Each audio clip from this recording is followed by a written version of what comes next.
Muy buenos días. Muchísimas gracias por su asistencia. Que esté sentado no significa que esté cansado, porque tenemos una ya muy larga jornada del día de ayer y tendremos una excelente jornada del día de hoy. Estoy sentado aquí para que María José Lemaitre, nuestra invitada internacional del día de hoy, pues me pueda ver. Es simplemente por hecho. Así que, primero que todo, deseo darle una calurosa bienvenida desde nuestra bella Colombia a la doctora María José Lemaitre, gran amiga de la casa. Ella le encanta Colombia, estoy tomándome la vocería de ella, espero no me desmienta, ¿cierto, María José? Claro que no. Ha acompañado en múltiples ocasiones en Colombia temas de calidad académica a través del CNA, a través del CONACES, a través del CESU. Ha estado con nosotros en la cátedra en ocasiones previas. Si mal no recuerdo, lo conversábamos con Carlos hace unos minutos, nos acompañó finalmente Carlos fue la de Paipa, ¿no? En la de Paipa. María José, me imagino que te encantó esa pequeña y bella ciudad colombiana.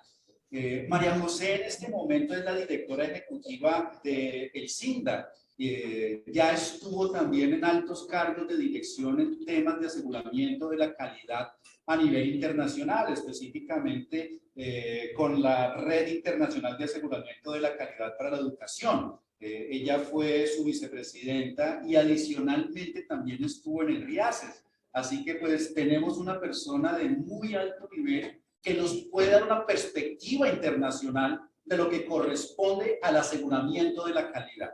De eso se trata. Ayer tuvimos una presentación desde la perspectiva del Ministerio de Ciencias, Innovación y Tecnología. Tuvimos una pertinente presentación desde la perspectiva del aseguramiento de la calidad por parte del Ministerio de Educación Nacional, en cabeza de nuestra directora de calidad de la educación superior, y tuvimos un interesante panel de directivos institucionales desde el cual expresamos inquietudes, propuestas sobre lo que podría ser el devenir, el futuro del aseguramiento de la calidad. Así que hoy continuamos con esa línea de material, de propuesta, de documentos que nos van a permitir el trabajo de la tarde de evaluación, de análisis y de generación de propuestas. De eso se trata. Así que, María José, muchísimas gracias por estar con nosotros. Todos te están escuchando, todos están en este momento viéndote en pantalla. Bienvenida, María José. Bueno, muchas gracias, Diego, por esas palabras y por la invitación a compartir con ustedes reflexiones sobre el aseguramiento de la calidad. Todos sabemos que las cosas están cambiando y, bueno, tenemos que cambiar con ellas, pero para eso lo primero es sentarse a pensar. Y lo que yo voy a hacer va a ser probablemente no decir nada nuevo, sino plantear la necesidad de que a partir de lo que ya sabemos, podamos entonces pensar el futuro. Voy a compartir mi presentación. Espérenme un segundo que la encuentre, cosa que no siempre me sucede. Ahí está. Eso. Yo me pregunto si el aseguramiento de la calidad tenemos que seguir haciendo lo que hemos hecho hasta ahora, o si queremos ir más allá y hacer algunas cosas diferentes. Hay una maldición china, o sea, dicen que hay una maldición china, no sé si es verdad o no, pero dicen que vivas en tiempos interesantes es una maldición.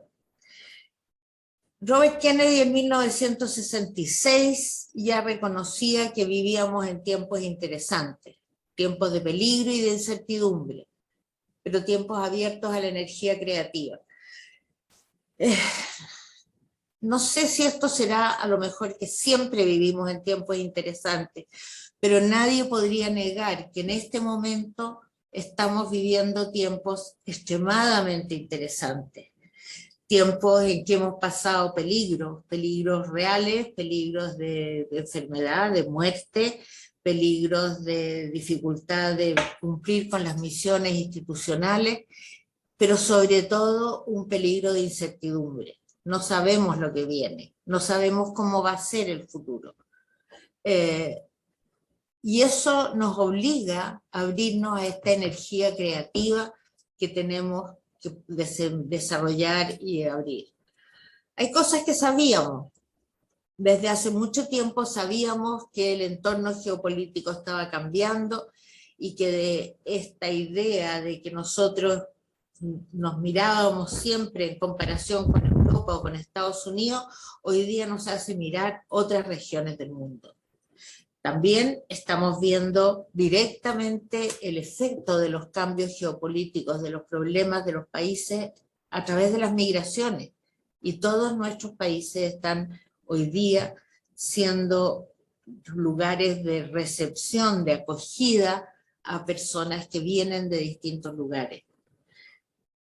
También hemos vivido en una generación o menos la irrupción del ciberespacio. Y hoy día la digitalización nos convoca por todos lados. O sea, estamos pensando en que compramos en Amazon, vemos películas en Netflix, trabajamos con distintos medios. Antes nos escribíamos cartas. Hoy día, con suerte, nos mandamos un mensaje en un WhatsApp. Y eso nos ha cambiado el tiempo y el espacio. También ha cambiado la estructura social en muchos países, en la mayoría de nuestros países, las distintas grupos sociales han ido mejorando su condición, pero sobre todo hay un porcentaje importante de gente que ha salido de la pobreza y que está hoy formando parte de una clase media vulnerable, de una clase media temerosa de volver a la pobreza y que ve en la educación superior una oportunidad. El desarrollo de las tecnologías, que nos cambiaron la dinámica de la enseñanza y el aprendizaje, cómo se hace la gestión, cómo se hace la investigación. Y esto antes de la pandemia, eso ya nos estaba pasando mucho antes de la pandemia. Y bueno, sabíamos que las cosas cambiaban, pero cambiaban lentamente. Y hoy día, nosotros que estábamos acostumbrados a un pensamiento lineal, en que sí vamos avanzando, pero paso a paso, de pronto nos encontramos con un cambio exponencial. Ustedes recuerdan la anécdota del señor que inventó el ajedrez, que cuando le preguntaron qué premio quería, porque era tan grande la fascinación con este juego, él dijo, no, yo quiero un granito de trigo para el primer cuadrado, 2 en el segundo, 4 en el tercero, 8 en el cuarto y así hasta completar el tablero. También nos acordamos de que cuando llegaron aproximadamente a la mitad del tablero habían agotado la producción de trigo no solo del lugar, sino que del reino y de la región. Bueno, hay dos versiones, hay una de que él condonó el pago, la otra es que le cortaron la cabeza, pero la verdad es que ese cambio exponencial que significó pasar de un granito de trigo a toda la producción es lo que nos está pasando hoy día con el cambio. No es un cambio lineal, es un cambio que se nos viene encima y realmente nos impresiona. ¿Y esto qué pasaba con la educación superior? Bueno, estas clases medias que ven la educación superior como un mecanismo de acceso a las oportunidades de empleo, de tener mejores bienes, pero sobre todo de participación social y política, es un aumento tremendo que nos lleva a la expansión de la matrícula. Y esa matrícula crece hacia los sectores que no eran tradicionales, no era la gente con la que estábamos acostumbrados a trabajar. Gente que tienen ahora menores ingresos, que tienen características socioculturales muy distintas, ya no son los jóvenes de 18 a 24 años, quieren distintas cosas, no quieren a lo mejor pasarse la vida estudiando una carrera, no la vida, pero 4 o 5 años estudiando una carrera, quieren algo más corto. Había una inequidad y una desigualdad que estaba presente, pero una de las primeras reacciones de la gente cuando empezó la pandemia fue decir, nuestros estudiantes son muy distintos y hay algunos que no tienen computadores y hay algunos que no tienen internet, como si no lo hubiéramos sabido desde siempre.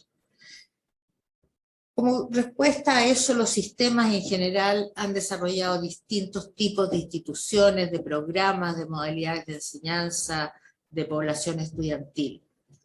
Pero seguimos insistiendo en hacer que los estudiantes se adapten a las instituciones que tenemos, en vez de buscar formas de adaptar la educación a las necesidades de los estudiantes. Y también sabíamos que el mercado laboral estaba cambiando, que se necesitaban otras competencias, que había que seguir aprendiendo, que había que aprender a trabajar de manera autónoma, en equipo. Teníamos que aprender a tolerar la incertidumbre y cada vez había menos oportunidades de trabajo rutinario. O sea, todo esto ya lo sabíamos, no es novedad. Ninguna de estas cosas es como para decir, no lo vi venir, no sabía que existía. Pensamos que íbamos a tener tiempo para ir pensando, ajustando, ordenando, y explotó la pandemia. Y todo se hizo urgente y tuvimos que actuar. Sin tiempo para pensar en el futuro. No hubo tiempo. El viernes se le dijo a los docentes, el lunes empiezan con clases virtuales.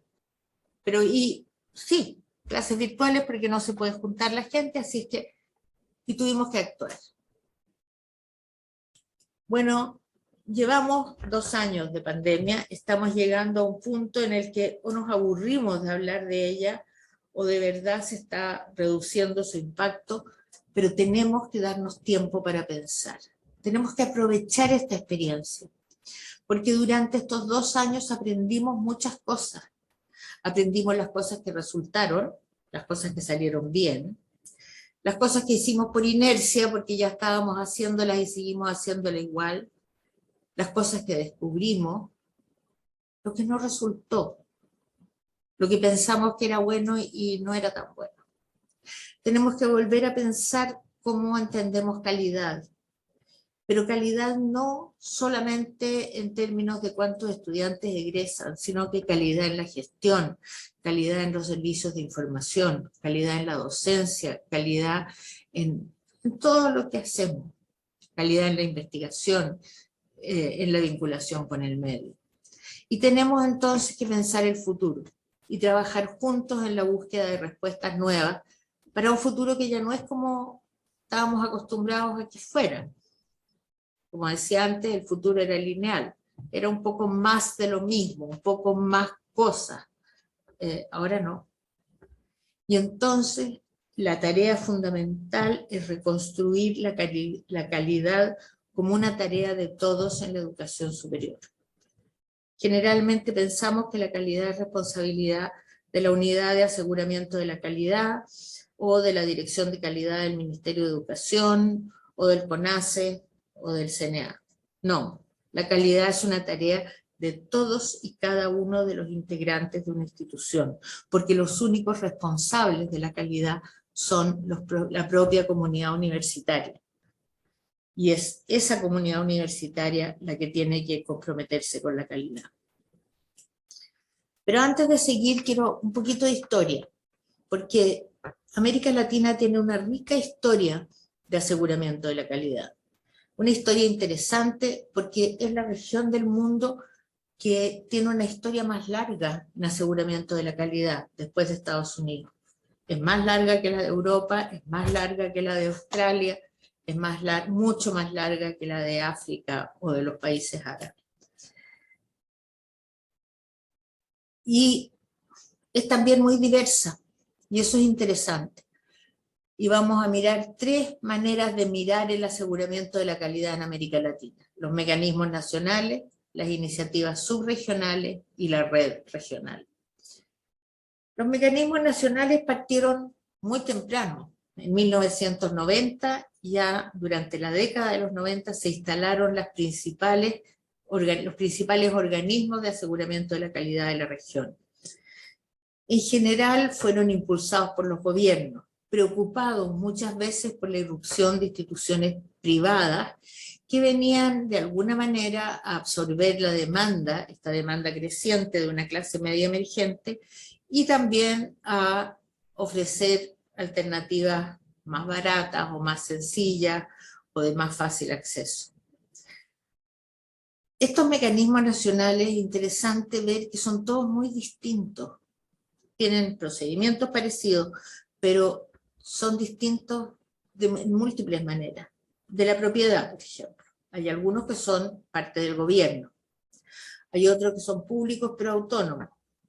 Hay algunos privados, nacionales o internacionales, y hay algunos que son organizados por asociaciones de instituciones de educación superior.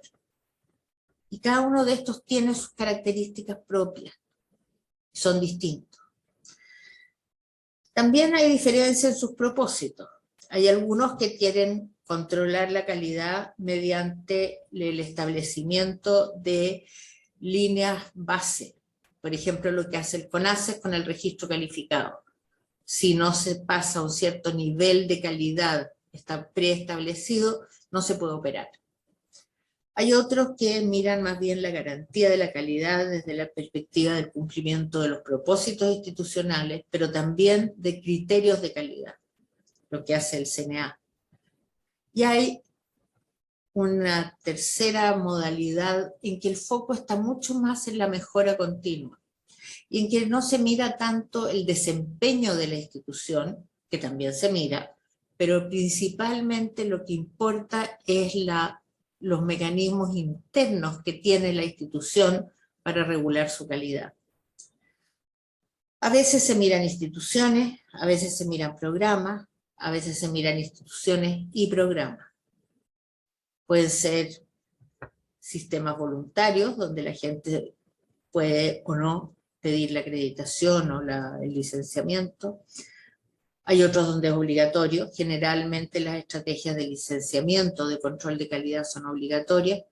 Hay otras donde hay algunas cosas obligatorias y otras mixtas, y otras voluntarias. Por ejemplo, en Chile es obligatoria la acreditación institucional y no hay acreditación de programas, salvo algunos que son obligatorios, como las carreras de medicina y odontología, la formación de maestros y los programas de doctorado.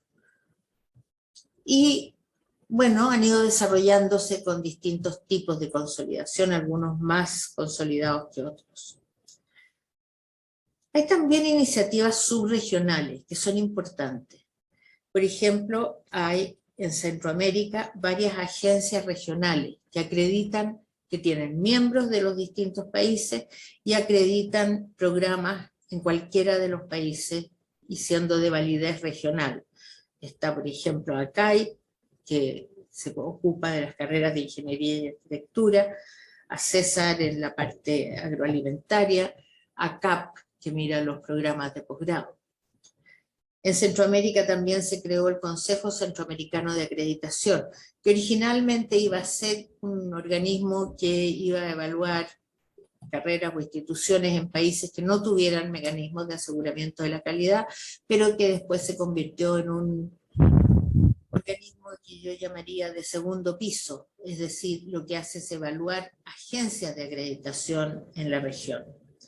Y la más expandida probablemente es Arcusur, que es una iniciativa del Mercosur, el Mercado Común del Sur, donde se han definido criterios genéricos para un grupo importante de carreras que son evaluadas con pares entrenados precisamente en la metodología Arcusur, y que entonces varios países, los que forman el consorcio Arcusur, que inicialmente eran Argentina, Brasil, Paraguay, Uruguay, Chile, Colombia, después se agregó Bolivia, se agregó Colombia, y me parece que también Venezuela, se comprometen a reconocer las decisiones de acreditación y reconocer la formación académica, no necesariamente para fines laborales, de los títulos o grados obtenidos en estos programas. Es interesante porque va generando espacios de compartir criterios y procedimientos. Y hay la Red Regional de Aseguramiento de la Calidad, RIACES, Red Iberoamericana para el Aseguramiento de la Calidad de la Educación Superior, que se creó en 2003 en Colombia precisamente, y que agrupa a distintos organismos preocupados de la calidad de la educación superior. Hoy día tiene 37 miembros, 30 de los cuales son agencias y 7 son organismos que o son agencias o son organismos internacionales. Ahora, estos han sido, llevamos, ¿cuánto? 30 años de funcionamiento. Y en general han sido altamente exitosos. Son aceptados, son validados, son reconocidos. Un estudio hecho por CINDA que se hizo en 7 países mostró que en general hay un consenso de que el aseguramiento de la calidad ha tenido efectos positivos en las instituciones. A nivel global, se reconoce como un mecanismo regulatorio eficaz que ha ido ayudando a desarrollar criterios de calidad y sobre todo a hacer explícitas las expectativas sobre la calidad de la educación superior. Ha tenido un impacto fuerte en la gestión. Se ha profesionalizado la gestión, se ha cambiado la estructura administrativa como respuesta a las exigencias del aseguramiento de la calidad. Hay un riesgo de gerencialismo, es decir, de tener una gestión que es más profesionalizada en lo administrativo y menos capaz de responder a las necesidades académicas. Pero es un riesgo reconocido y que se está trabajando como para compensar. Se han desarrollado sistemas de información, muy importante, sistemas de información que son capaces de apoyar y sustentar la toma de decisiones. Y se ha reconocido crecientemente la centralidad de la docencia. Si ustedes miran en general, muchas de las instituciones privilegian más el trabajo que hacen los académicos en investigación que en docencia. La pandemia mostró que la docencia es la función insustituible de la educación superior. Está bien, la investigación es importante, hay distintos niveles de investigación, pero una institución, aun si no hace nada de investigación, sigue siendo una institución de educación superior en la medida en que tenga estudiantes. Si no hay estudiantes, es otra cosa. Ahora, a nivel del proceso de enseñanza-aprendizaje, también se reconocen efectos positivos. Se mejoraron los perfiles de egreso, que antes eran más bien declarativos y un poquito filosóficos.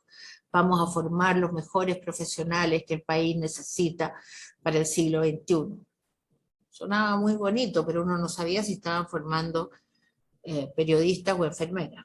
Hoy día son mucho más concretos, mucho más centrados en resultados y competencias de aprendizaje. Se fue actualizando el currículo, cambiaron las estrategias pedagógicas y sobre todo hay una mayor preocupación por la dotación de recursos.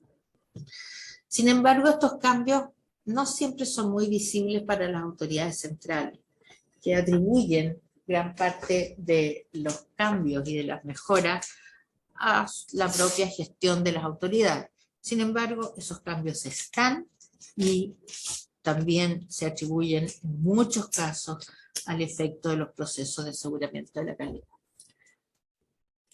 Ahora,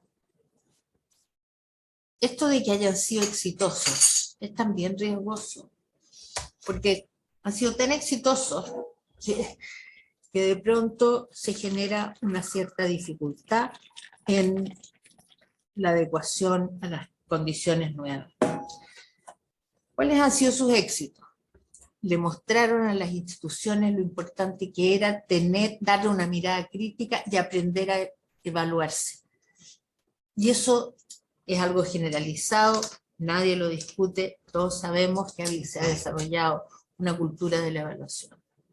Sabemos también que la acreditación es hoy una actividad o una especie de sello de calidad que es muy importante.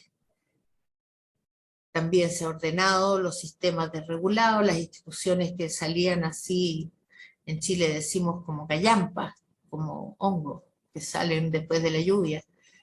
Bueno, hoy día están más ordenados gracias al aseguramiento de la calidad. Y se definieron estándares que fueron mostrando de qué manera se entendía la calidad, qué se esperaba de las instituciones de educación superior. Pero ¿qué es lo que ha pasado 30 años después?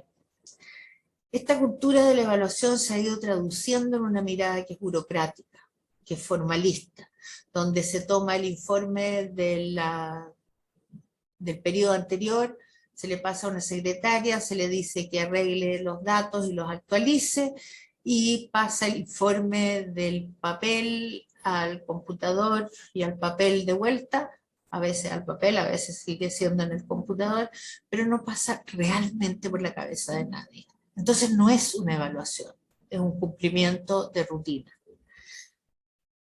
Cuando esta valoración de la acreditación ha hecho que sea más importante acreditarse que hacer las cosas bien. Y entonces empieza a desarrollarse una cultura de la obediencia. El otro día conversando con un rector, él decía, bueno, vamos a desarrollar doctorados y maestrías porque eso nos da puntaje. Y yo le decía, a ver, en la región donde usted está, ¿por qué no piensan más bien en, no sé, calificaciones alternativas, cursos cortos? Ay, me dijo, sería ideal, pero no nos acreditamos. Cuando ordenan, el aseguramiento de la calidad como ordenador de sistemas se ha convertido en un sustituto de políticas. Y entonces la acreditación sirve para tomar decisiones sobre elegibilidad de créditos o de préstamos para los alumnos, capacidad de acceder a distintas funciones o a distintas eh, posibilidades de financiamiento, y eso distorsiona el sentido del aseguramiento de la calidad. Y los estándares tienden a desconocer la diversidad. Y la diversidad hoy es un elemento clave de las instituciones de educación superior. Y en esas circunstancias, ¿qué responsabilidad tiene el aseguramiento de la calidad? ¿Por qué es importante? ¿Por qué estamos hablando de él? Si estamos diciendo que es rutinario, que no reconoce la diversidad, que se confunde con las políticas. ¿Qué responsabilidad tiene? En primer lugar, hay que reconocer, y eso todos lo sabemos, es que la educación superior no es independiente del contexto social donde opera.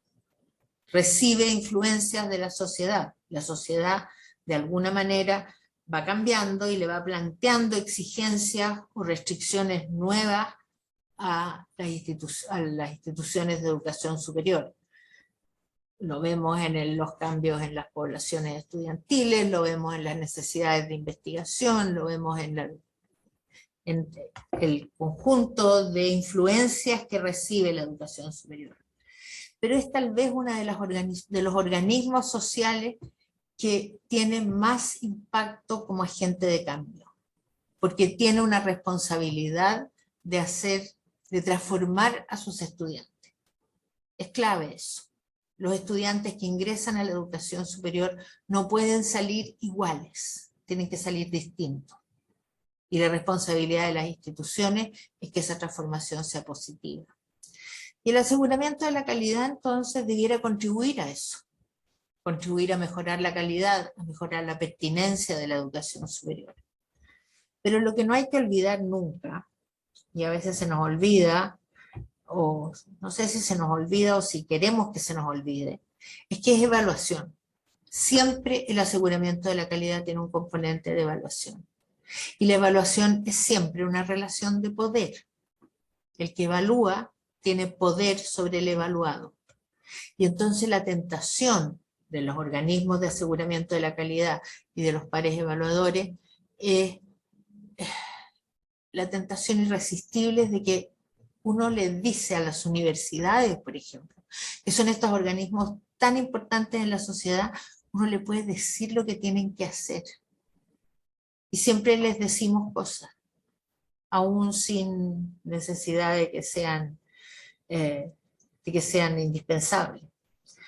El otro día leía una historieta en la que un profesor que todavía creía en el viejo Pascuero, en el Papá Noel, le decía, ¿qué quieres para la Navidad? Ay, me encantaría que me trajeras un dragón. Y el viejo Pascuero le dice, Qué difícil, no, tú sabes que no hay dragones, ¿cómo te va a traer un dragón? Pide otra cosa. Bueno, le dice, a mí me gustaría que la comisión de evaluación que va a venir a visitar la universidad la próxima semana nos diga nuestras fortalezas y no se centre principalmente en debilidades que a veces no son tales. Dice el viejo Pascuero. ¿De qué color te gustaría el dragón? Bueno, hay que tener cuidado con eso. Porque las instituciones obedecen de inmediato, responden de inmediato a los criterios y normas de los mecanismos de aseguramiento de calidad. Si la agencia acreditadora dice que les gustan las puertas azules, bueno, todo el mundo va a pintar su puerta azul. De todas maneras. Y entonces, porque el aseguramiento de la calidad da un marco para la gestión, un marco que a veces es muy positivo, porque va orientando, va mostrando, agrega una mirada externa, tiene muchísimos elementos positivos, pero a veces es paralizante, porque suelen ser conservadores.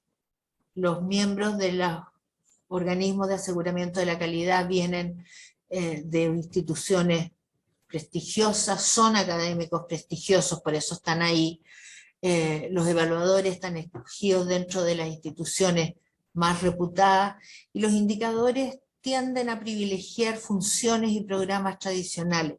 El cambio cuesta, el cambio es un riesgo, el cambio incluye la posibilidad de equivocarse y lo vamos a ver un poquito más adelante. Las instituciones no siempre asumen de verdad el desafío de la calidad, tienen necesidades más urgentes, cosas que tienen que hacer ya. Bueno, el aseguramiento de la calidad puede hacer urgente lo importante, y eso es muy bueno. Las instituciones tienden a decir, sí, este tema de la calidad es muy importante, pero lo vamos a abordar cuando tengamos tiempo. La verdad es que si hay algo más escaso que la plata en las instituciones de educación superior, es el tiempo. Entonces nunca hay tiempo para eso. Vamos a esperar las vacaciones de invierno, vamos a esperar al receso del verano. Y no se puede porque siempre hay algo más urgente. Pero cuando viene el aseguramiento de la calidad y le dicen, mire, los pares van a venir en septiembre, la institución tiene que ponerse a pensar en la calidad. O debería ponerse a pensar en la calidad antes de septiembre y hacerle un espacio. Ahora, el aseguramiento de la calidad puede aportar a ella, pero puede impedirla, y a veces la impide. ¿Cuándo? Cuando los criterios no son apropiados. Cuando a un centro de formación técnica se le pregunta cuántos doctores hacen clase. Cuando los criterios enfatizan elementos más tradicionales. Cuando los procedimientos, importan más los procedimientos formales y burocráticos. Más importa la nómina y el número de personas que tienen ciertos grados o títulos que la eficacia de la docencia, por ejemplo. Cuando prescribe cosas, cuando le dice a las instituciones qué tienen que hacer y se molesta o hace observaciones cuando las instituciones no obedecen a la letra, pero no al espíritu del criterio. Cuando el foco está en el control externo y no promueve la responsabilidad institucional. Cuando lo que hace es mirar el corto plazo y entonces el cambio y la innovación que toman tiempo y que durante un periodo pueden ser incluso implicar un cierto deterioro y eso se reconoce como una debilidad, entonces nadie cambia nada cuando viene la acreditación. Cuando el aseguramiento de la calidad no es capaz de aprender que las cosas son distintas y de desaprender lo que le funcionó antes y ahora ya no. Y hablamos de aseguramiento de la calidad como si fuera una sola cosa, pero hay cosas distintas. Hay el control de calidad, el licenciamiento, que exige estándares mínimos y que garantiza que la más débil de las instituciones o del programa cumple con un umbral de calidad. Y cuando estamos haciendo eso, la evaluación externa tiene mucho más peso que la autoevaluación. Lo corriente que vemos es la acreditación, que es la garantía de calidad, donde los criterios son criterios de calidad, pero también los propósitos institucionales. Y espera generar confianza entre las instituciones y entre los programas, y ojalá generar condiciones para el reconocimiento de estudios. Y aquí la mezcla entre autoevaluación y evaluación externa es equivalente, equitativa.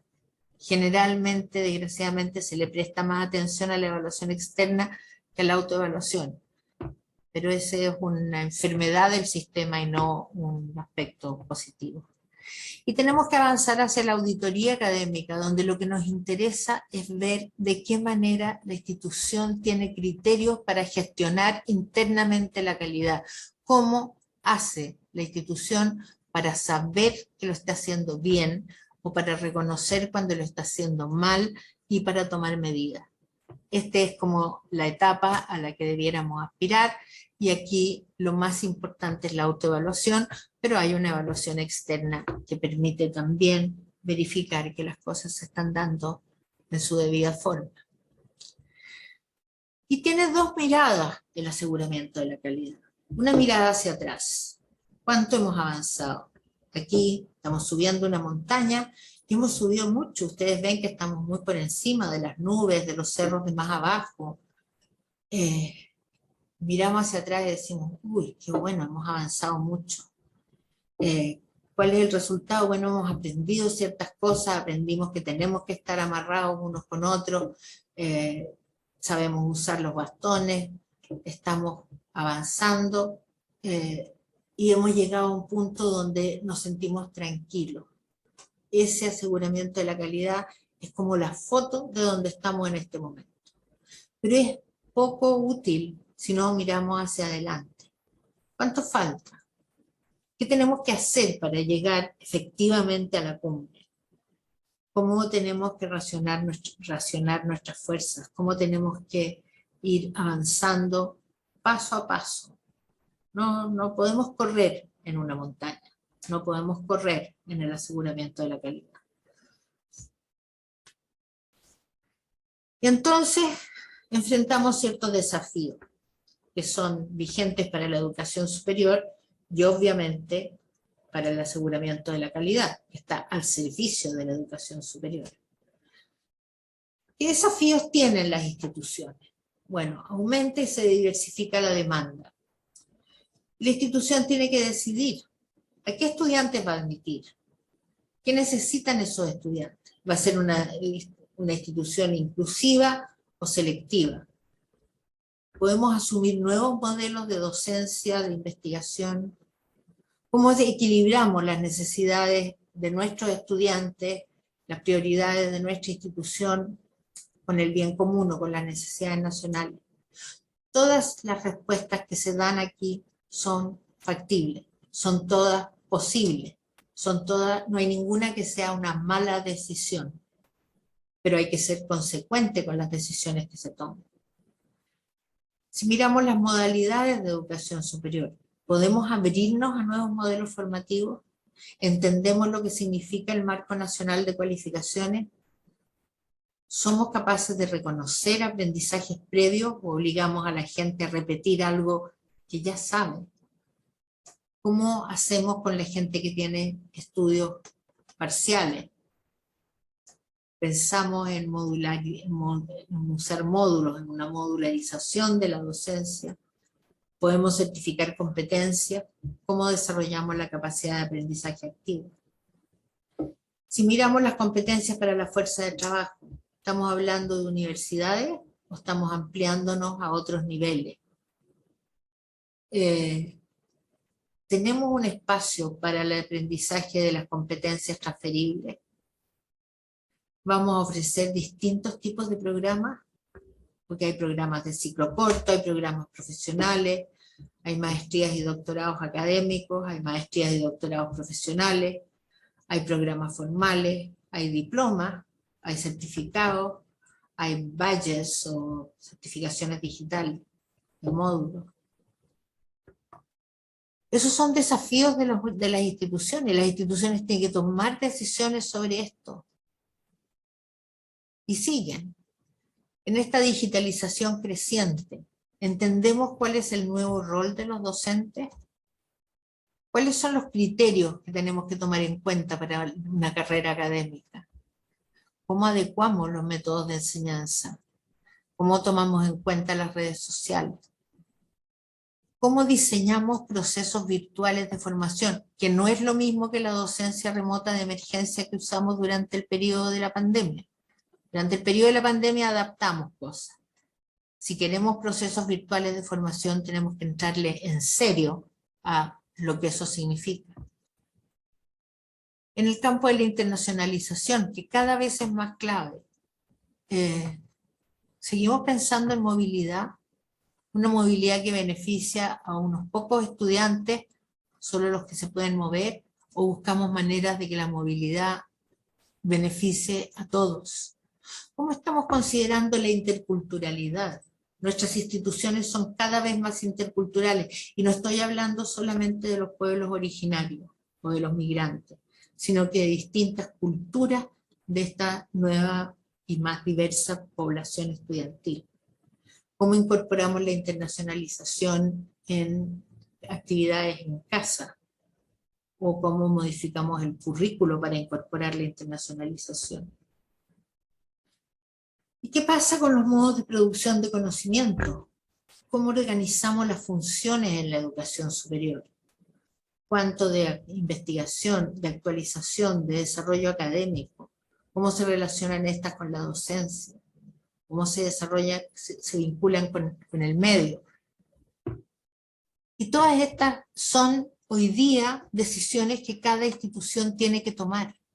Y la tiene que tomar explícitamente, no puede dejar que le pase. Y entonces el aseguramiento de la calidad tiene que hacerse cargo de esto.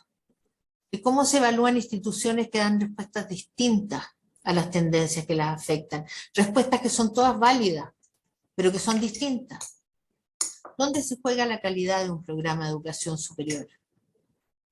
En los recursos, en los procesos, en los resultados, en una combinación de los tres. ¿Qué resultados se espera? ¿Cómo sabemos cuáles son las competencias esenciales de los egresados de la educación superior? ¿Y cómo definimos las competencias específicas de un profesional? ¿Cómo le mostramos a la sociedad que los egresados de un programa son realmente capaces de hacer las cosas que nosotros dijimos que iban a ser capaces de hacer? Hay una inversión muy grande en educación superior. Los estudiantes pagan, en la mayoría de los casos, pero además invierten años de su vida. Los gobiernos aportan a la educación superior. ¿Cómo le mostramos a la educación, a la sociedad, que esta inversión vale la pena hacerla? Y que vale la pena quitarle recursos al desarrollo o el cuidado ambiental, o a las acciones de salud, o a las necesidades de vivienda, para dedicarlos más bien a la educación superior. Y después de 2020, ¿qué pasó? Vino esta virtualización acelerada de las acciones universitarias, lo que yo llamo una docencia remota de emergencia, mucho más que una educación virtual de verdad. Y esto desafía la gestión. Desafía la gestión porque hay que cambiar una cantidad de cosas. Hay que cambiar la forma de hacer las cosas, cambiar las prioridades entre docencia e investigación, cambiar las prioridades de inversión y de gasto. La gente dejó de moverse, se movió virtualmente, pero no es lo mismo. Muchos estudiantes nunca conocieron a sus profesores, sus aulas o sus compañeros hasta 2 años después de ingresar en la universidad. ¿Y la calidad cómo estaba? ¿Y qué viene para el futuro? Entonces, ¿cómo repensamos estos procesos? Lo primero es realmente asumir la docencia como una función crítica de las instituciones y aprender de qué manera la virtualización nos puede ayudar a responder a la diversidad. Y eso es un trabajo serio, complejo, y que va a involucrar mucho más personas o mucho más especialidades que el simple profesor o el curriculista. Y va a haber que pensar en nuevas formas de organización del currículo, de las estrategias pedagógicas.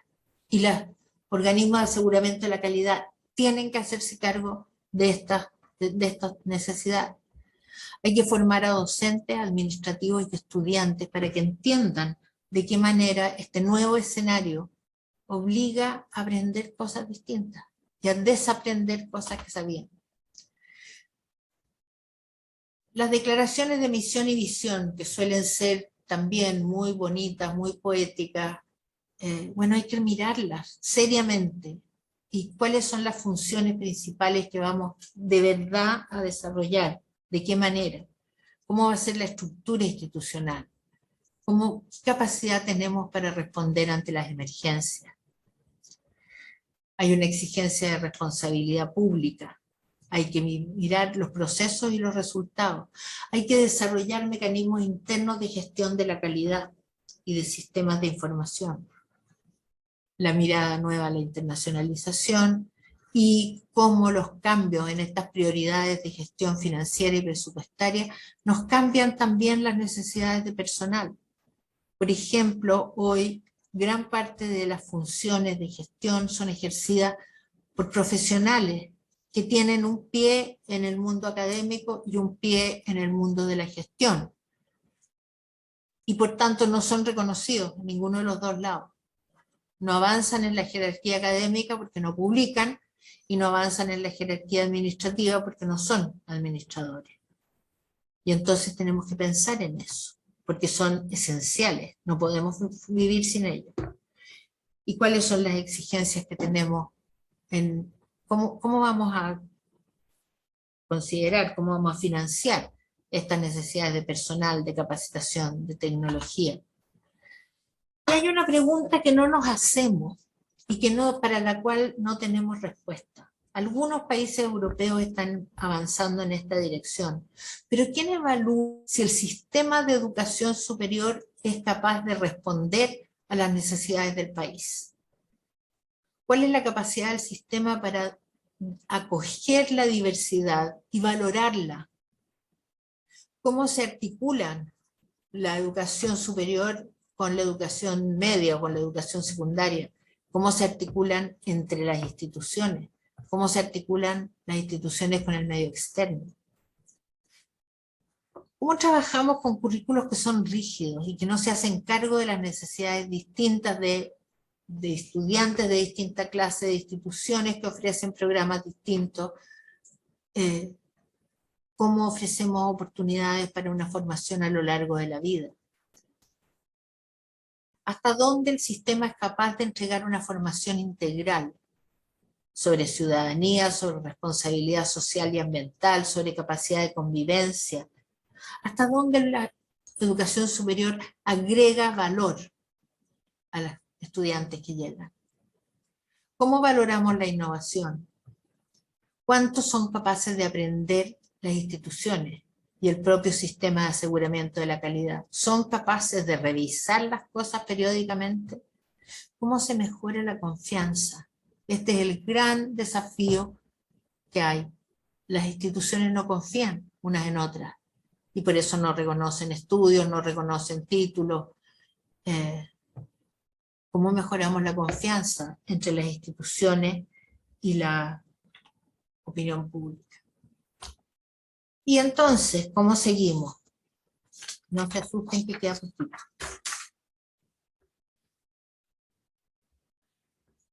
Lo primero es mirar la gestión del cambio, o sea, un organismo de aseguramiento de la calidad tiene que valorar y promover el cambio responsable y tiene que reconocer que hay una curva de aprendizaje en ese cambio. Y hay que mirar cómo definimos calidad y cómo promovemos la capacidad de las instituciones para asegurar la calidad. Y entonces eso pasa por un énfasis distinto en los procesos de aseguramiento de la calidad, que tiene que tener algunas características. Primero, reconocer que la calidad es esencialmente una responsabilidad de las instituciones. Y entonces hay que evaluar de qué manera las instituciones son capaces, ellas, de asegurar su calidad. Entonces los criterios tienen que tener un doble objetivo. Por un lado, verificar los propósitos institucionales, si están claros, si las instituciones saben en todos los niveles qué es lo que tienen que hacer o cómo lo tienen que hacer. Ver que las políticas y mecanismos institucionales sean eficaces para asegurar el avance sostenido para lograr esos propósitos. Verificar que estas políticas y mecanismos se aplican en todos los niveles, modalidades y sedes de la institución, porque a veces existen las políticas, pero se aplican solo en la facultad de medicina, por ejemplo, y la de ingeniería hace otras cosas, o viceversa. Verificar que los resultados obtenidos son consistentes con los propósitos declarados, y finalmente ver si la institución es capaz de determinar si cumple con los criterios, identifica sus áreas de mejora y hace los ajustes necesarios.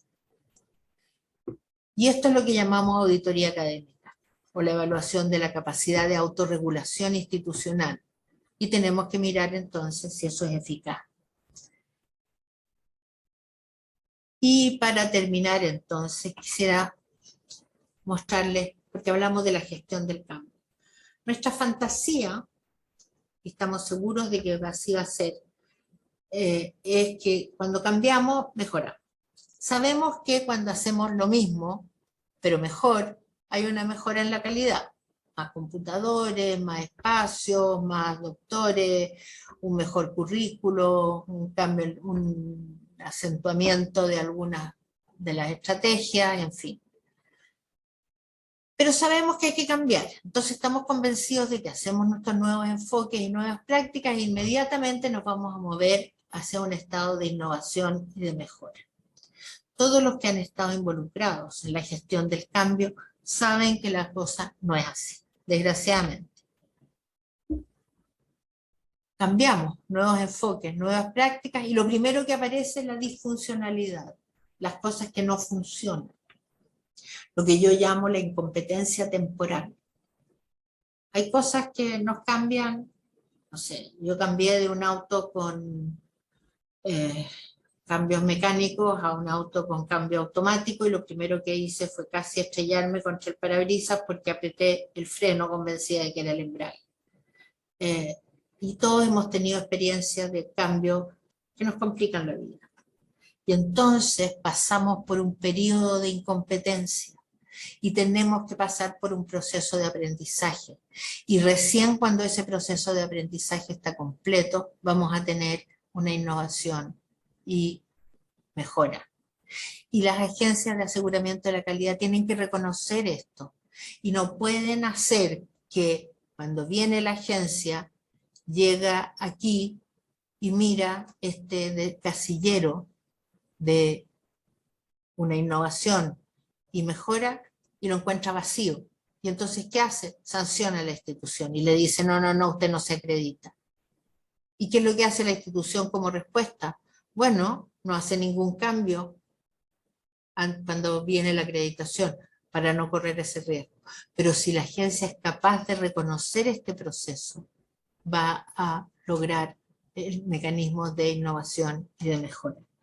Visto de otra manera, es así también. Si estamos en este nivel de desempeño, introducimos el cambio, se produce un deterioro.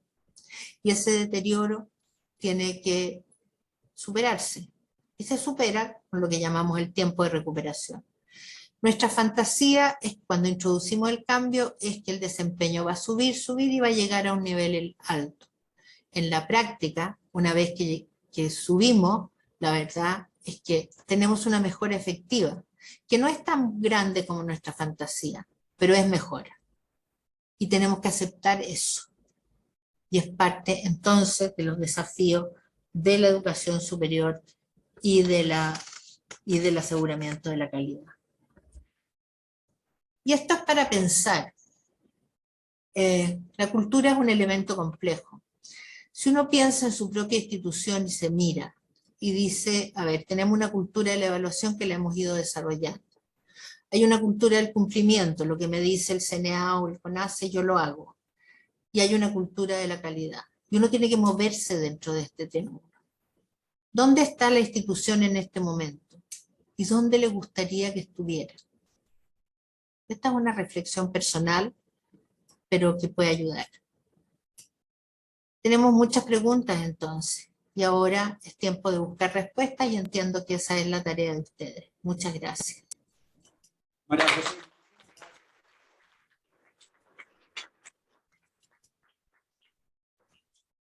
Muchísimas gracias, María José, por esa excelente presentación en relación con un tema que nos toca y que adicionalmente nos genera muchas inquietudes y muchas necesidades. Así que aprovechemos a María José, que está conectada desde Santiago, inclusive pues ella está una hora delante de nosotros. Entiendo, María José, que todavía tienes unos minutos para acompañarnos en poder responder algunas inquietudes. Sí, por supuesto. Perfecto, entonces, ¿alguno desea hacer alguna solicitud, aporte, pregunta? Carlos Garzón te va a hacer una pregunta, María José. ¿Ya? Hola María José, nuevamente, de nuevo muchísimas gracias por acompañarnos. ¿Me estás escuchando bien? Sí. Ah, bueno, perfecto. No, casi siempre que haces tus presentaciones, hay una cosa muy interesante, es que nos sacas de foco, nos descolocas, que eso creo que es muy importante porque nos pones a reflexionar efectivamente sobre la dinámica y el cambio permanente del concepto de la calidad. Como yo creo que tú sabes, en Colombia pues hemos venido de alguna manera fortaleciendo el tema de calidad. Hay una institucionalidad que tú muy bien conoces. Cuando estabas viniste alguna vez a Colombia, estaba recién acreditada el CNA, el Consejo Nacional de Acreditación, si te acuerdas, y creo que parte de nuestros organismos, hoy tenemos un panel después de esta presentación, precisamente con estos organismos que de alguna manera regulan y definen calidad, como son CNA, CONACES y el CESU, y precisamente hoy las instituciones estamos viviendo, digamos, una nueva fase del tema de la calidad, que está relacionada con una nueva normatividad que salió en el 2019 y en el 2020, con el decreto 1330 y una resolución que es la 21795, más un acuerdo del CESU, que es el 02, que cambiaron elementos de la calidad, que en algún momento lo hemos planteado como un aspecto muy positivo, pero que tal vez la preocupación, y aquí viene la pregunta, y es, hoy estamos adoptando unos criterios nuevos sobre los temas de calidad relacionados con una nueva interacción con el entorno, con resultados de aprendizaje, con unos nuevos registros calificados que generan posibilidades de combinación de modalidades, etc. Sin embargo, como tú lo planteas, pues la calidad es un concepto cambiante, sin duda alguna. Y nosotros, digamos, acuñamos un concepto de calidad y a veces las instituciones, en términos de la calidad, terminamos ajustándonos a un checklist que da la norma. Que la norma dice, las condiciones de calidad son estas. Y entonces terminamos haciendo lo que tú estabas diciendo, y es que terminamos pintando todas las puertas de azul. Y terminamos todos muy parecidos con las puertas de azul. Ese es un poco el riesgo y tal vez la preocupación de que uno, ¿cómo pueda plantear desde la diversidad, desde la naturaleza, que es muy diferente de todas las instituciones, pues puertas de diferentes colores que puedan de alguna manera ser también validadas como conceptos diferentes de calidad, y que la norma no nos lleve a que efectivamente terminemos unificando y de alguna manera homogenizando lo que hacemos en el quehacer de las instituciones, inclusive limitando esos valores agregados que podría generar la innovación. Entonces, la pregunta es, ¿qué hacer? ¿Qué recomendación nos podrías dar? Yo sé que es una pregunta complejísima, pero aquí están los organismos, estamos las instituciones de educación superior, pues preocupadas por ese tema, y creo que tus luces nos sirven muchísimo para mirar mejor ese camino. Qué pregunta tan larga, pero bueno, abarca parte de algunas preocupaciones que hemos tenido desde esta cátedra. Muchas gracias de nuevo por acompañarnos. A ver, Carlos, yo creo que siempre hay criterios que son establecidos. Por un lado, hay la necesidad de trabajar con los organismos de aseguramiento de la calidad para que las normas no sean tan prescriptivas. Si el criterio, en vez de decir pinten las puertas de azul, fuera pinten las puertas, de nuevo, del color que más se aproxime al resto de la arquitectura local, y vamos a verificar ese ajuste, es una norma que es distinta, pero que exige que las puertas estén recién pintadas y exige que esa pintura tenga que ver con el proyecto institucional, con la arquitectura local. Y la otra cosa es interpretar la norma en función de los propios propósitos institucionales. Por eso que es tan importante tener claro cuáles son los propósitos institucionales y de qué manera esos propósitos responden a las orientaciones globales de la calidad que establece el país. Por ejemplo, en el caso de Colombia, el CESU establece ciertas orientaciones generales. Los propósitos se tienen que enmarcar en esas orientaciones. Y si a las instituciones les parece que son orientaciones indebidas, debiera hacerlo presente y trabajar para modificarlas. Pero en general, Colombia tiene la gran virtud de tener un organismo como el CESU que es capaz de establecer estas orientaciones. Lo importante es que los criterios no se evalúan ni se aplican de manera homogénea para todos.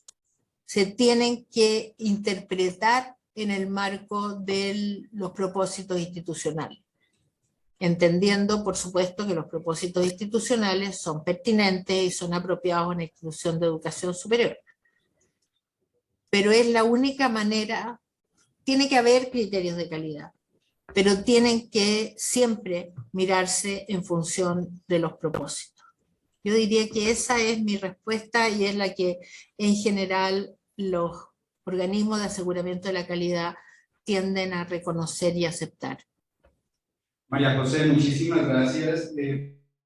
Vamos a hacer un par de preguntas adicionales. Sí, tienes el tiempo, obviamente, María José. Sí, no te podemos preocupes. colocar un par de preguntas? Muchísimas gracias, María José. Dale. Muy buenos días.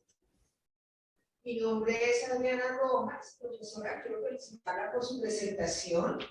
Pertenezco a la Universidad EISI y de verdad que me parece interesantísimo su planteamiento. Yo quiero hacer una pregunta o quiero conocer su respuesta ante algo que si bien estamos en el pensamiento de instituciones, en un contexto donde no solamente América Latina y el mundo ha venido direccionando al ser humano en el contexto del consumo, de un modelo capitalista, de un modelo de poder, la educación no queda de lado.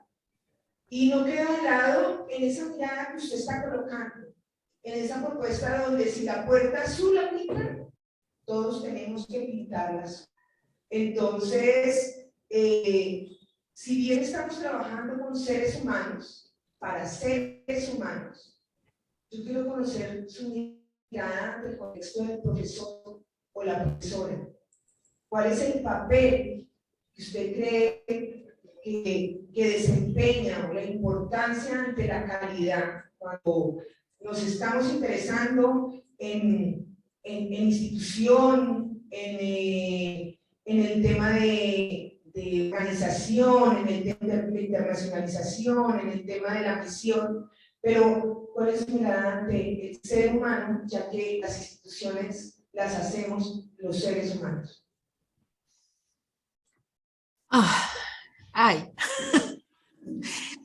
Es una pregunta compleja. Pienso que uno de los temas críticos aquí es cómo vamos a definir calidad. Hemos visto que hay, y en algún momento hemos conversado, que hay múltiples definiciones de calidad.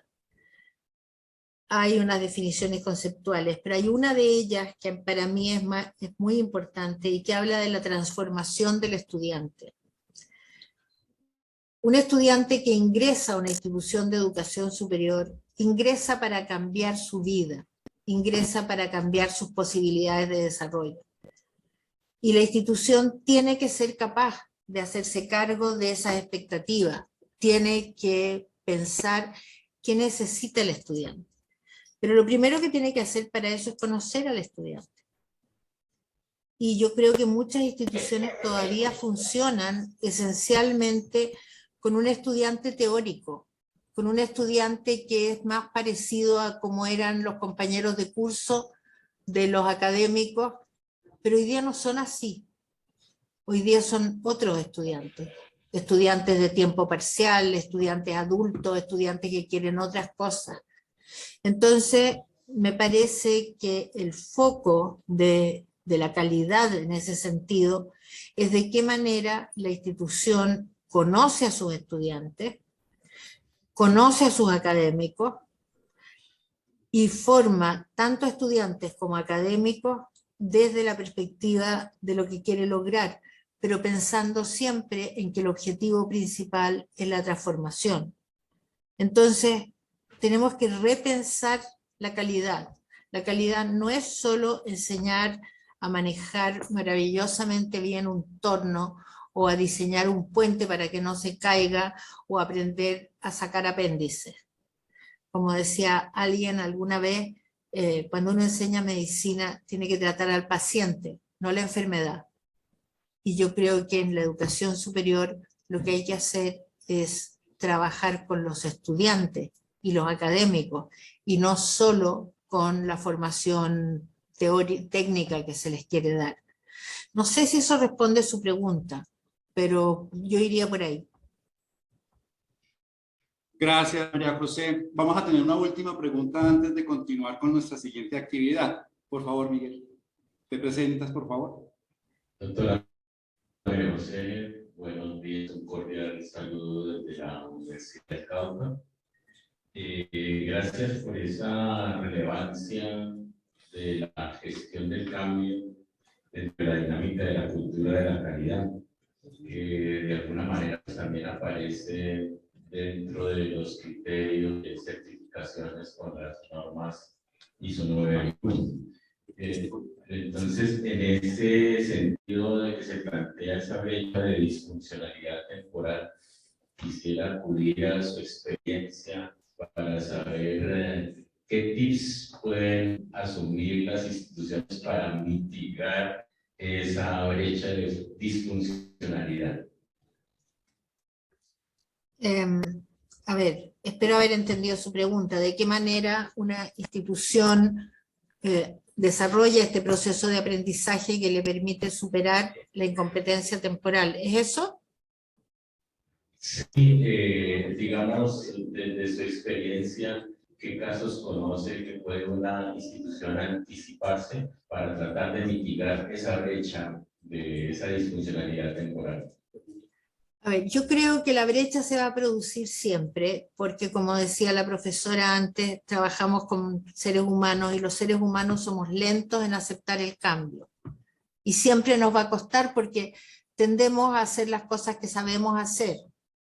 Y el cambio implica aprender cosas, implica desaprender cosas, que a veces es mucho más difícil que aprender nuevas. Yo creo que una de las cosas importantes que hay que hacer siempre que uno introduce un cambio es tener muy claro, o haber hecho de alguna manera, pero tener muy claro cuál es la necesidad que se quiere satisfacer con el cambio. Porque cuando uno dice necesito un profesor para que haga clases de no sé qué, voy y contrato a un profesor. Si yo hago un análisis de cuál es la necesidad real y en la brecha entre donde estoy y donde quiero estar, se me abren una serie de alternativas, de posibilidades, ¿verdad? Si yo quiero viajar de Santiago de Chile a Colombia, voy a tener probablemente varias alternativas. Me puedo ir en bicicleta, me puedo ir en avión, me puedo ir en auto, puedo tomarme un bus. Y va a depender de una serie de factores cuál es la decisión que yo tome. Tengo que tener muy claro de dónde estoy y dónde quiero llegar. Y tengo que tener muy claro por qué entre las distintas opciones que existen tomé una opción determinada. Y luego tengo que trabajar, y probablemente esto hay que trabajarlo antes de la introducción del cambio, tengo que trabajar de qué manera me las voy a arreglar. Si decido que tengo poco tiempo y necesito irme en avión, bueno, tengo que trabajar para juntar la plata necesaria para pagar el pasaje. Si lo que necesito es llegar y gastar muy poca plata, probablemente me vaya en bus o en bicicleta, si es que soy capaz de andar en bicicleta, que yo no sería, pero hay gente que sí. Y hay que trabajar el cambio previamente con los distintos actores. Hay una manera de mirar, cuando uno diseña el cambio, hay distintos tipos de actores. Hay actores que son los responsables de diseñar el cambio. Pensemos que estamos hablando de un cambio, y esto hay universidades que lo han hecho así, un cambio hacia un enfoque basado en competencia. Y entonces hay gente que contratan un consultor que es experto, viene el consultor, le explica lo que significa cambiar a un enfoque de la docencia basado en competencia, definen un proyecto que queda bien bonito, el consultor, que no tiene ninguna responsabilidad sobre la implementación de ese cambio, se despide y se va, feliz. Le pagaron sus honorarios, tuvo un tiempo de visita en un país distinto o en una universidad distinta, y se va y le encantó el proyecto que dejó hecho y no quiere más. El grupo que diseñó el cambio y que tiene, por tanto, la responsabilidad sobre la implementación del cambio, también está contento con su proyecto. Lo encuentra bien bonito, cree que es muy claro, lo entendió perfectamente y está listo para empezar a implementarlo. Hay un grupo de gente en la institución que no ha participado para nada en el diseño del cambio y que la verdad tampoco va a tener responsabilidades sobre la implementación del cambio, y esa gente va a decir, bueno, vamos a esperar y ver qué pasa. Y hay un grupo que es realmente clave y que para superar esta brecha es indispensable consultar. Son aquellos que no participaron en la implementación del cambio, los decanos, los directores de escuela, los docentes, los estudiantes, los administrativos, que tienen que ver con la implementación de un cambio hacia las competencias. Y trabajar con ellos el proyecto, de tal manera que entiendan de qué se trata, y aceptar observaciones. El proyecto no va a ser tan lindo como era al comienzo, va a ser un poquito más despeinado, pero va a tener el compromiso de todos. Entonces yo creo que la única forma de cubrir esa brecha es comprometer a la comunidad que está involucrada en el cambio de alguna manera. Igual va a haber un periodo de aprendizaje, pero ese periodo de aprendizaje va a ser hecho con gente que tiene ganas de aprender y no con gente que siente que le están imponiendo un cambio que no desea y que no entiende. María Un poco larga la José, respuesta, pero en fin. muchísimas gracias. Este tema de la gestión del cambio es clave, es clave. Muchísimas gracias por esa intervención. Vamos a cerrar, tenemos un par de minutitos, me voy a tomar el atrevimiento de permitir que una persona que en este momento me acaba de confirmar no lo conoces personalmente, pero sí tiene todas tus lecturas, todos sus materiales como referente de su actividad. Es el actual miembro del CNA en Bellas Artes. Mario Uribe, por favor. Diego, gracias. María José, primero agradecerte. No voy a hacer una pregunta, simplemente una pequeña reflexión. Prácticamente no le oigo, perdón, pero prácticamente está muy bajito. Mario. ¿Me escuchas? Ahí, ¿mejoró? Ahí mejoró. Pero así, hablando así. Hola. ¿Está mejor? Sí. María José, mencionaba lo siguiente, que más que una pregunta es una pequeña reflexión. Justo Diego en mi presentación dice que soy el nuevo consejero del CNA en el área de Bellas Artes. Acá con ello, simplemente para mencionar algo de lo que coincido con el planteamiento que nos has hecho el día de hoy, en términos de lo que significa el aseguramiento de la calidad. En principio, la madurez que el sistema colombiano, digamos, ha adquirido en el tiempo de ejecución y el significado que tiene el Acuerdo 02 en términos de que coincide en gran parte los planteamientos que nos has compartido hoy mismo.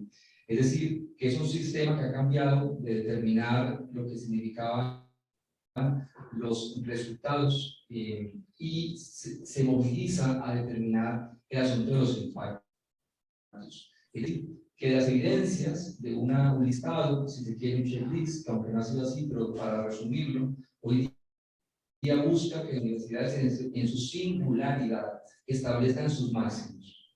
Es decir, que el ejemplo que ponías de la puerta, yo creo que el sistema hoy lo ha reconocido. O sea, la acreditación de alta calidad en Colombia en este momento está ubicada ahí. Es decir, busca que las universidades y los programas académicos se reconozcan en sí mismos, identifiquen sus máximos y los declaren. Y sobre ese mecanismo se genera el proceso de acompañamiento y de evaluación para determinar la calidad. Queremos muchas puertas pintadas de muchos colores en el país. No queremos puertas pintadas de azul.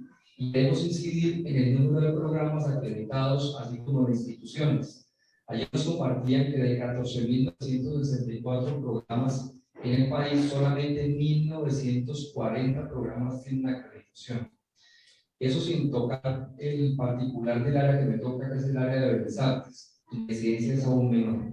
Entonces, simplemente, pues, agradecer tu presentación. Coincidimos y a mí me llena de entusiasmo el ser recién llegado al sistema en un área de Bellas Artes, con los retos que tenemos allí, y la coincidencia que tiene, en principio, lo que motiva el Acuerdo 02 en actualizar el sistema y plantear la madurez que las universidades en el país deben asumir para plantearse los máximos y a partir de ello la calidad. Mario, muchísimas gracias. María José, no sé si quieres hacer algún comentario de cierre sobre la base del aporte que nos acaba de hacer. Yo creo que efectivamente el sistema de aseguramiento de la calidad de la Colombia es tal vez el que ha desarrollado más procesos reflexivos al respecto. Y creo que eso es muy valioso. Hay que mantener esa reflexión y hay que tener cuidado siempre con que estos procesos no impliquen una carga de trabajo excesiva para las instituciones, que están tan preocupados del aseguramiento de la calidad que no alcanzan a preocuparse de la calidad. Entonces hay que mantener un cierto equilibrio, pero realmente yo reconozco que no hay otro mecanismo de aseguramiento de la calidad en América Latina que se haya preocupado tanto de ir actualizando, revisando y renovando sus procesos. Así es que, bueno, felicitaciones y muchas gracias por esta oportunidad. A ti, María José, muchísimas gracias por este aporte tan importante que nos haces desde tu casa. Aunque aquí Colombia continuará siendo la tuya. María José, muchísimas gracias. Gracias a ti.